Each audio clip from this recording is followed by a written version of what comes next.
Me llamo Carlos, tengo 35 años y padezco el síndrome de yo no me haría ilusiones. Me llamo Irene, tengo 24 años y sufro el trastorno de no puedo hacer nada. Me llamo David, tengo 29 años y padezco la enfermedad de mientras a mí no me toque. Un día abres el periódico y descubres que existen más de 3 millones de personas con una enfermedad rara en España. Más de 3 millones. 7 de cada 100 personas. Y claro, te das que pensar. Te preguntas si podrías hacer algo por mejorar su vida. Algo para devolverles la esperanza. Pero luego te dices a ti mismo, Vamos, si ni siquiera les conoces. Ya tienes tus propios problemas. miras a otro lado. Buscas una excusa. Quedas con tus amigos y cuando quieres darte cuenta ya lo has olvidado. Hasta que conocí a Javier, mi monitor de natación. Hasta que en un taller coincidí con Malena. Hasta que Susana y Enrique me hablaron de su hija Sofía. Javier sufre la enfermedad de los huesos de cristal. Malena sufre esclerodermia y siempre va acompañada de su bastón o su silla de ruedas. Sofía tiene solo 6 años y está a la espera de recibir un diagnóstico. Él me enseñó que yo también padecía una enfermedad. Una que no aparece en los libros de medicina. Pero que afecta a millones de personas en todo el mundo. Con el tiempo, descubrí que mi enfermedad tiene cura. Que no es raro tener una enfermedad rara. Y que trabajando juntos, Aprendiendo juntos. Podemos devolverles la esperanza. Cada día, millones de personas con enfermedades raras se enfrentan al síndrome de yo no me haría ilusiones, la enfermedad de mientras a mí no me toque, el trastorno de no puedo hacer nada. Estas enfermedades son más frecuentes de lo que nos gustaría. Por suerte, tienen cura. Entra en enfermedades-raras.org. Vacúnate contra la indiferencia y cambia la vida de millones de personas.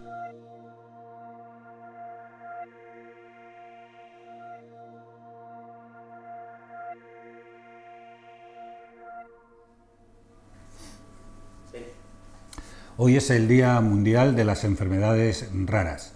Nosotros aquí en Telecano somos demasiado partidarios de estos grandes días mundiales o nacionales y que luego durante el resto del año pues la gente, la sociedad comienza a pasar. Este es un problema del que tenemos que estar sensibilizados todos y durante todos los días. Es un problema que afecta a grandes minorías, es por lo tanto un público objetivo de una cadena como la nuestra. Vamos a hablar de este tema y vamos a hablar no con un técnico, sino con una persona que es afectada y además de Vallecas. Es portavoz de una asociación que está todavía en constitución, que se llama Objetivo Diagnóstico, y es padre de una niña que no tiene todavía diagnóstico. Es un subgrupo, digamos, de las personas que tienen enfermedades raras. Aún, digamos, más allá, ¿no?, de las enfermedades raras, no tienen todavía diagnóstico. Se llama Enrique Recuero. Bienvenido aquí a Telecano. Muchas gracias. A esta emisora. Bueno, Enrique, ¿qué son las enfermedades raras? Las enfermedades raras, pues las enfermedades, como lo dice la palabra, son enfermedades, al llamarles raras, pues son unas enfermedades que pues no están a la orden del día, ¿no?, los constipados, de ciertas enfermedades poco frecuentes, son enfermedades muy poco frecuentes, que afectan a una determinada minoría. Lo que pasa es que, además, esas enfermedades son bastante abrasivas, son muy fuertes, no son unas enfermedades, en algunos casos te dejan hasta con parálisis cerebral, o en algunos casos ya no eres un paciente de por vida, sino que al ser un paciente ya de por vida, los pacientes también son los de tu alrededor, ¿no? Condicionan a los familiares, a los padres, a los abuelos, e incluso a veces a los amigos, pero sobre todo el problema de las enfermedades poco frecuentes o raras es que tampoco hay una investigación tan certera como para que todo el mundo dentro de esas enfermedades tenga diagnóstico. Bueno, tú además eres padre de una niña, Sofía, de 8 años, Sí. Que no tiene diagnóstico. No tiene diagnóstico. ¿No? ¿Cómo se vive una situación? Es decir, Pues es un poco duro, es un poquito duro, sobre todo porque el médico te habla de que tiene una encefalopatía con microcefalia, pero tú preguntas, vale, ¿por qué? ¿Qué es cuál ha sido el problema, ¿no? Cuál es la enfermedad que le ha producido eso, o si es una enfermedad que le va a ir produciendo más daño. Entonces se vive con una incertidumbre y con una tristeza grandísima, sobre todo en el tema personal, porque muchas veces lo digo, no me cansaré de repetirlo, que porque uno sea fuerte, piensa a veces que el causante de la enfermedad, aún no siendo genético, ¿no? Porque a mi mujer y a mí nos han estudiado para saber si ha habido un problema dentro de las enfermedades raras, un problema de genético que haya causado esta situación, ¿no? Tenemos otra hija que no tiene ningún problema, que tiene 5 años, pero la incertidumbre nuestra es hasta dónde va a llegar, qué es lo que va a pasar a sus tratamientos. Tenéis las personas, las familias que tenéis este tipo de problemas, tenéis una serie de tenéis otros problemas añadidos, sí, y por lo tanto eso derivará en reivindicaciones, ¿no? Sí. Por ejemplo, ¿no?, el tema de cuál es el tratamiento escolar que se da a un chaval que tiene un problema de estos. Las reivindicaciones como tal ya no son reivindicaciones, sino es recordar a las personas que dirigen el Estado, ya no solo el gobierno, sino en general, estoy hablando de comunidades autónomas, estoy hablando de directores de colegios, de que estos niños también tienen unos derechos, como niños y como enfermos, pero llega un momento en el que te das contra un muro, porque desconocer en un momento dado el problema que tiene tu hija, o desconocer por dónde tienes que ir para dar el camino, seguir el camino en la administración, para llegar a los derechos exactos de una persona de estas características, es muy duro y muy problemático. Entonces, si encima de que no tienes diagnóstico de una enfermedad rara, no puedes llegar a contactar con personas que tienen la misma enfermedad, que están sin diagnóstico, y contactas con asociaciones, pero por la ley de protección de datos no te facilitan esos datos, pues es cuando la mayor reivindicación que uno tiene es levantar la mano y decir, estamos aquí. Esa es la reivindicación que queremos hacer con la asociación para personas sin diagnóstico. Oye, ¿cómo os ha afectado los recortes en el tema de la dependencia? Una barbaridad, una barbaridad. O sea, yo ahora mismo estoy en una televisión, no tengo a ninguna persona con la que pueda participar o ninguna persona de las que haya tomado medidas respecto a los recortes, pero sería muy contundente. O sea, diría lo que se llama políticamente incorrecto. Es una salvajada. O sea, el tema de, por ejemplo, el copago con las personas de enfermedades raras es una salvajada. Lo del tema de la dependencia, los recortes en dependencia, o sea, la gente no está pidiendo una limosna, sino unos derechos, ¿no? No, pues que este señor cobra el máximo, ¿no? 400 euros, pues yo invitaría a alguien que por 400 euros contratara a una persona que fuera a limpiarle el culete y que fuera a alimentarle todos los días, a ducharle, a dormir, a todo ese tipo de cosas. A mí me parece una salvajada, o sea, yo creo que eso no se tenía que haber tocado. Oye, en comparación con otros países, ¿cómo está España en cuanto a atención Pues hombre, voy a ser un poco gracioso, pues está como que esto no es España, esto es Españistán.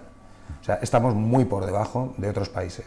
O sea, yo soy conocedor de que en otros países, no nos vamos a poner ahora a sacar números, el trato a la ancianidad, a los enfermos, a las personas que no se pueden valer, es, como la palabra indica, es un trato humano, como la palabra indica. Aquí no. Aquí directamente empiezas por los problemas desde la persona que te aparca en una plaza de minusválido, no concienciándose de que eso está reservado para personas de movilidad reducida e incluso que son para personas que están llevando a sus hijos y demás, hasta hace poco un señor de un autobús que no le quiso bajar la rampa a una mamá que llevaba a su hijo con una parálisis cerebral. Te puedo poner muchísimos casos que dan vergüenza ajena. Yo hay veces que no me cuadra en la cabeza. Ahora bien, hay asociaciones como FEDER que están empezando desde abajo con esa concienciación.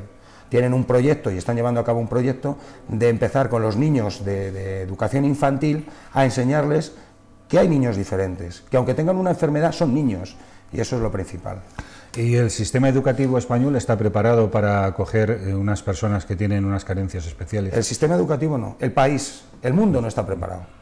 El mundo todavía no está preparado, por eso digo que hay que educar desde abajo. Pero ahora, si nos ponemos con el sistema educativo en relación con las enfermedades raras y con las personas sin diagnóstico o dependientes o discapacitados, en ocasiones, no digo todo, en ocasiones es vergonzoso.